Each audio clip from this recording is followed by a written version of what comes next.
गरजेचं आहे आणि त्याच्या आधारावर आपण हा बजेट प्लॅन केलेला आहे. दायित्व जर बघायचं असेल तर यामध्ये दायित्वाचे पुन्हा 3 कॅटेगरी असतात. एक भारत सरकार याच्या त्यामध्ये महानगरपालिकेचा हिस्सा, दुसरा राज्य सरकार याच्या माध्यमातून चालू असलेले विविध विकास प्रकल्प हाती घेतो किंवा जे तात्पुरता निगा देखभालवर आपण निधी खर्च करतो. तर हे यापैकी 2100 कोटी पैकी साधारणतः 900 कोटीचा दायित्व यावर्षी आपण स्वीकार केला आहे. मात्र हा दायित्व जरी आपण स्वीकार करत आहोत, वास्तविक विविध योजना अशी असतात ज्यामध्ये तात्पुरता वित्तीय उपलब्धतेची गॅरंटी महानगरपालिका 72 खाली घेते. शेवटी ते पैसे आपल्याला राज्य शासन किंवा वास्तविक दायित्व 1000 ते 1100 कोटी पर्यंत आहे. महसुली उत्पन्न वाढवण्याकरता यावर्षी काय योजना तुम्ही करणार आहात? सध्या पाणीपट्टीची परिस्थिती आहे आणि शहर विकास विभागाला मागच्या वेळी जे प्लॅन यापूर्वी मंजूर केल्या आपलं बजेट 6000 कोटीच्या पुढे जाणार आहे. त्यात महसुली वाढ पण तुम्ही घेतली आहे, तर ती आता हे ह्याकरता तुम्ही काय प्रयत्न करणार आहात महसुली वाढ? महसूल वाढ करण्यासाठी आपण विविध प्रॉपर्टी टॅक्स इथे आपल्याला खूप मोठ्या प्रमाणावर स्कोप आहे. साधारणतः आपल्याकडे जे आज रजिस्टर्ड प्रॉपर्टीज आहेत त्याच्यापैकी काही, त्याच्या व्यतिरिक्त काही प्रॉपर्टीज अजून होईल का हा तपासणे. ज्या क्षेत्रफळ प्रमाणे आपण प्रॉपर्टी टॅक्सचे आकलन केलं आहे तेवढाच क्षेत्रफळ वापरामध्ये आहे किंवा त्यामध्ये वाढ झालेली आहे तसेच मध्ये आहे, परंतु आज त्याच्यावर कर लावणे ही प्रक्रिया अजून अपूर्ण राहिलेली आहे. याच्या आधारावर आमचा अनुमान असा आहे की यावेळी पाडव्याला आपल्याला यश मिळणार आहे. पुन्हा 2020 पासून आपल्याकडे मोठ्या प्रमाणावर आपण बघितलं आहे की आपल्याला UDCPR लागू झाल्यामुळे आणि या दरम्यान जे नवीन रहिवास किंवा कमर्शियल युनिट्स वापरमध्ये येणार आहेत त्याच्यावर टॅक्सेशन करून आपल्याला टॅक्स असेसमेंट वाढवायला यश मिळणार. पाण्याचा पुरवठा वाढल्यानंतर निश्चितरित्या जे सेवा आहे त्याची क्वालिटी इम्प्रूव्ह होईल आणि त्याला सुद्धा गती मिळणार आहे. पाण्याच्या जे चोरी किंवा गळती आहे तो थांबवल्यानंतर त्याचा थेट परिणाम सेवेची गुणवत्तेवर आणि मग त्याचा थेट परिणाम टॅक्स आहेत जिथे आपल्याला टॅक्स कलेक्शनचा अजून वाव आहे. जसे की जाहिरात विभाग, त्यामध्ये माझा प्लॅन असा आहे की इन्स्टेड ऑफ फक्त जाहिरात कर लावण्याऐवजी आपण महापालिकेमार्फत आपण मोठं जर आपल्याला त्याला यश मिळाला तर तिथून मोठ्या प्रमाणावर आपल्याला टॅक्स संकलन होऊ शकते. पुन्हा आधारभूत संरचना आपल्याकडे वाढवल्यानंतर जे स्पीड आहे, विकसनची स्पीड आहे त्याला गती मिळणार आहे आणि जे आपल्याला विकसन शुल्क प्राप्त होतो त्या विकसन शुल्क त्याच्या आधारावर आपल्याला निश्चितरित्या टॅक्स कलेक्शन मध्ये वाढ होणार आहे. याच्या व्यतिरिक्त जे म्युनिसिपल ट्रान्सपोर्ट आहे, जसा प्रेझेंटेशन मध्ये आपण बघितला तो नॉन त्यासाठी जाहिरात पण छापली होती, पण या संदर्भात किती काय आकडा मिळेल का? निश्चितरित्या आकडा मिळेल. यामध्ये सतत बैठका पाणी पुरवठा डिपार्टमेंट आणि टोरंट आणि प्लस MSEDCL यांच्या बरोबर आमची होतात आणि मान्य उच्च न्यायालयाचाही निर्देश आहे, राज्य सरकारचाही निर्देश आहे की अनधिकृत बांधकामाचा पाणी पुरवठा आणि वीज पुरवठा खंडित करण्यात यावा. अनेकदा असा होतो की हे खंडित केल्यानंतर सुद्धा पुन्हा ते लोक ते जोडून घेतात अधिकृतपणे अनधिकृतपणे. सो त्यांच्या विरुद्ध सुद्धा आपण सतत कारवाई करत आहोत. मोठ्या प्रमाणावर FIR सुद्धा अनधिकृत पाणी जोडणी किंवा वीज जोडणी याच्याबद्दल करण्यात आली आहे. त्याची संख्या आम्ही आपल्याला उपलब्ध करू. आरोग्यासाठी आपला कलवा हॉस्पिटल आहे, परत दिव्यातील 90% इमारती अनधिकृत बांधकामांच्या घेऱ्यात आहेत, तर नेमकं तिथे काय प्रकारची उपाययोजना करण्यात येते? फक्त दिवाच नव्हे तर पूर्ण सिटीमध्ये अनधिकृत बांधकामांचा प्रमाण खूप जास्त आहे आणि याचे हिस्टॉरिकल कारण आहे, ऐतिहासिक कारण आहे. ठाणा एक इंडस्ट्रियल एरिया होता आणि इथे जे तेव्हा रहिवास होता ती तेवढी सुविधा डेव्हलप होऊ शकली नाही आणि झपाट्याने इथे लोकसंख्या वाढत गेली आणि अनधिकृत बांधकामाचा ओढ सुद्धा वाढत गेला. आता पहिल्यांदा आपण सिस्टमॅटिक पद्धतीने पूर्ण सिटीचा सर्वे केला आहे. पूर्ण सिटीचा सर्वे करत असताना आपण विशेष भर दिला आहे नो डेव्हलपमेंट झोन इथे झालेल्या अनधिकृत बांधकामावर, ग्रीन झोन इथे झालेल्या अनधिकृत बांधकामावर आणि त्याची संख्या निश्चित करण्यात आलेली आहे. दिवा मुंब्रा असो किंवा सिटीचा इतर भाग असो जे अनधिकृत बांधकामाच्या दृष्टिकोनातून संवेदनशील आहे तिथे आपण विशेष पथकही गठीत केला आहे. तोडकामाची कारवाई आपण तीव्र गतीने करत आहोत. मागील 10-12 महिन्यामध्ये आपण 290 दरम्यान अनधिकृत बांधकाम पूर्णतः तोडले आहेत आणि कम्प्लिटली जमीनदोस्त केला आहे. आता एप्रिल महिन्यापासून जे तोडकाम झालेलं आहे त्याच्यावर झालेला खर्च वसुलीची कारवाई सुद्धा आपण सुरू करणार आहे. तर वीज आणि आता ठाण्यामध्ये बघायला मिळेल. यामध्ये एक नवीन संस्था आहे जी पूर्णतः सेवाभावी संस्था आहे, क्रिस्टल फाउंडेशन म्हणून, आणि त्यांच्या बरोबर आमचा करारनामा झाला आहे. पुण्यामध्ये खानवडी म्हणून गाव आहे, आपला सावित्रीबाई फुले यांचं जन्मस्थळ आहे पुरंदर तालुक्यामध्ये, आणि तिथे त्यांनी हा प्रकल्प केला आहे.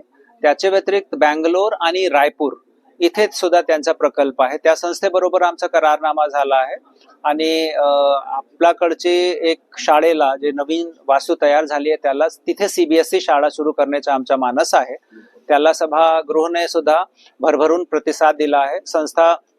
संस्थेचं कामकाज खूप उत्कृष्ट आहे आणि ते फक्त रेग्युलर शिक्षणावर भर न देता हे मुले पूर्णतः स्वावलंबी कसे होणार, पूर्णतः आत्मनिर्भर कसे होणार याच्यावर भर देते आणि त्या मुलांचा एज्युकेशन संपल्यानंतर त्यांच्या प्लेसमेंट होईपर्यंत त्यांना ते financial support, emotional support, psychological support available करून देतात. आणि एकदा या मुलांची इन्कम सुरू झाल्यानंतरच संस्थेचा कामकाज आणि संस्थेचं नातं त्या मुलांबरोबर संपतो. अदरवाईज ते तोपर्यंत ते त्यांना पुश करतात, त्यांना मोटिवेट करतात आणि त्या संस्थेमार्फत आमचं जे कामकाज आहे ते पुन्हा आपला नियोजन असं आहे की याच वर्षी जुलै-ऑगस्ट पासून सुरू करायचं. कशासाठी?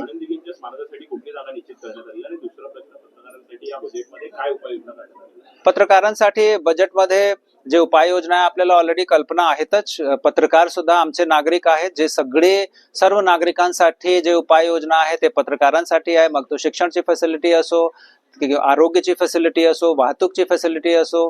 पत्रकारांना वाहतूक सुविधा 100% फ्री आहे, जे सर्वसामान्य नागरिकांना नाही आहे. सो जे काय असेल, काही कमिशनरनी माझ्या एक जणांनी 5 कोटी निधी मंजूर केला होता. कशाबद्दल? पत्रकारांसाठी. तो निधी अजून पण आम्हाला मुंबईमध्ये जसा फॅसिलिटी आहे पत्रकारांचा, तो फॅसिलिटी आम्ही तपासून घेतो की याच्या अगोदर तो होता काय प्रोव्हिजन. तेव्हा पत्र दिलं होतं, 5 कोटी निधी उल्लेख होता. बरं, ठीक आहे, तो आम्ही तपासून घेतो. चालेल, थँक्यू.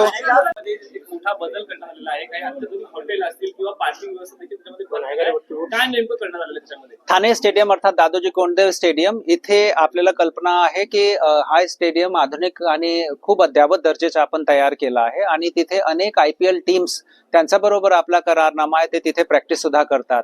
BCCI त्यांचे नॉर्म्स प्रमाणे आपण हा स्टेडियम मेंटेन करत आहोत. तिथे 2 अडचण आहेत. एक की कुठल्याही स्टेडियमची वायबिलिटी वाढवण्यासाठी तिथे अकोमोडेशन फॅसिलिटी पाहिजे असते. दुसरा, पार्किंग सफिशियंट प्रमाणावर. दुर्दैवाने हा परिसर खूप कंजेस्टेड असल्यामुळे हे 2 चॅलेंजेस आहेत आणि याला मात देण्यासाठी आपण PPP अंतर्गत हा नियोजन करत आहोत की तिथे आपण जर हॉटेल फॅसिलिटी, जसे अगर पुण्याच्या बालेवाडी स्टेडियमची पाहणी कधी आपल्याला योग भेटला असेल तर तिथे ऑर्किड हॉटेल आहे आणि जेव्हा तिथे मोठ्या प्रमाणावर टुर्नामेंट्स होतात किंवा आंतरराष्ट्रीय एखादा तिथे स्पोर्ट्स कॉम्पिटिशन असेल तर तिथे ऑर्किड हॉटेल हे अकोमोडेशनची दर्जेदार सुविधा उपलब्ध करून देते. सो नियोजन हाच आहे की तिथे 5 star hotel plus parking facility जर पुरेशी आपण उपलब्ध करू शकलो तर स्टेडियमलाही चालना मिळेल आणि आपल्याकडून सुद्धा एक दर्जेदार सेवा उपलब्ध पत्रकारांसाठी कोणती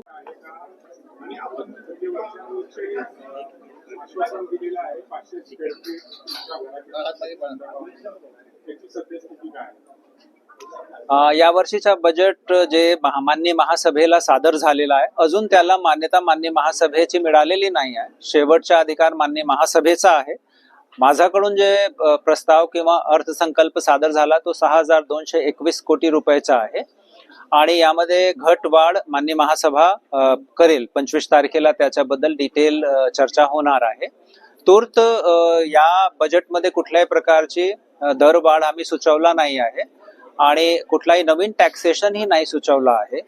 मात्र हा यथार्थ आहे की महापालिके मार्फत नागरिकांना दर्जेदार सेवा देण्यासाठी थोडीफार दरवाढ जरूर करणे अभिप्रेत आहे. सेवांची गुणवत्ता, सेवाची कॅटेगरी आणि क्वालिटी यामध्ये इम्प्रूव्हमेंट त्याच्या नंतरच येईल.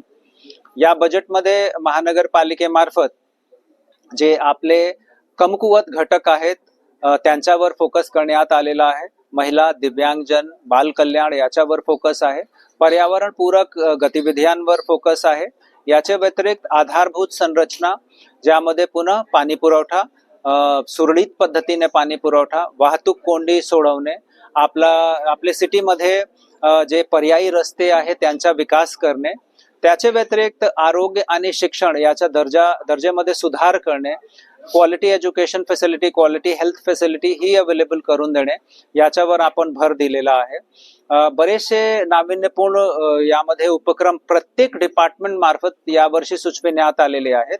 याचे व्यतिरिक्त महानगरपालिकेचे बजेटवर कुठल्याही प्रकारचा आर्थिक ताण न आणता PPP तत्वावर मोठ्या प्रमाणावर फ्युचरिस्टिक भविष्यगामी प्रकल्प करण्याचा सुद्धा नियोजन आहे. सर, करवाढ होत नाहीये आणि दुसरीकडे खर्च वाढतोय, तर प्रशासनाची कार्यवरती कसरत होते अशा वेळी, कारण पूर्ण ठाण्यामध्ये वेगवेगळे प्रोजेक्ट देखील सुरू आहेत. निश्चितरित्या आपलं म्हणणं बिलकुल बरोबर आहे की आर्थिक जोपर्यंत उपलब्धता होत नाही, संसाधन जोपर्यंत आपले हातात राहत नाही तोपर्यंत नवीन नियोजन करता येत नाही आणि मग जे सेवा आहे, जे आपण सर्व्हिसेस देतो तो फक्त सुमार दर्जाची ॲव्हरेज क्वालिटीचीच राहून जाते.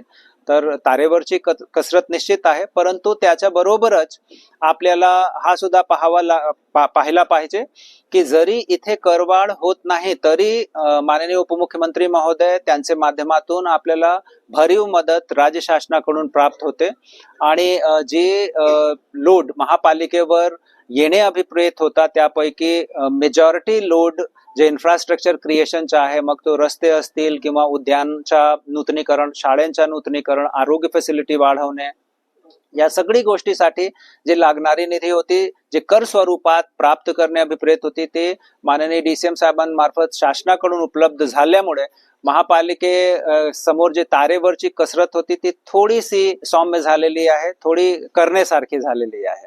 सर, आपण दरवर्षी बजेटमध्ये होतं, या वर्षी ते दिसलेलं नाहीये, तर या बाबतीमध्ये काय करतो? नाही, निश्चित दिसला असेल आपल्याला. प्रेझेंटेशन मध्ये सुद्धा होता आणि आम्ही डिसेंबर 27 पर्यंत आम्ही कम्प्लीट ही करत आहोत. तसं शिक्षणासाठी एक सोनोग्राफी वगैरे सर्व आणणार, तो मशीन कधी पण येणार आहे आणि काय सांगणार त्याच्याबद्दल? कळवा हॉस्पिटल किंवा आपल्याकडचे जे प्राथमिक आरोग्य केंद्र आहेत, त्याच्या व्यतिरिक्त आपले मॅटर्निटी होम्स आहेत, प्रत्येक लोकेशनवर दर्जेदार आरोग्य सुविधा उपलब्ध करून देणे, कळवा हॉस्पिटलमध्ये MRI facility, CT scan facility, sonography मशीनची फॅसिलिटी ही उपलब्ध करून देणे याच्यासाठी आपण तरतूद प्रस्तावित केली आहे. मोठ्या प्रमाणावर सामाजिक संस्था आणि इंडस्ट्रियल युनिट्स आहेत जे CSRच्या माध्यमातून सुद्धा सोनोग्राफी फॅसिलिटी द्यायला तयार आहेत आणि आमच्या त्यांच्याशी MOU झालेला आहे. यावर्षी निश्चितरित्या आपल्याला या सेवेची क्वालिटीमध्ये इम्प्रूव्हमेंट होताना दिसेल. थँक्यू.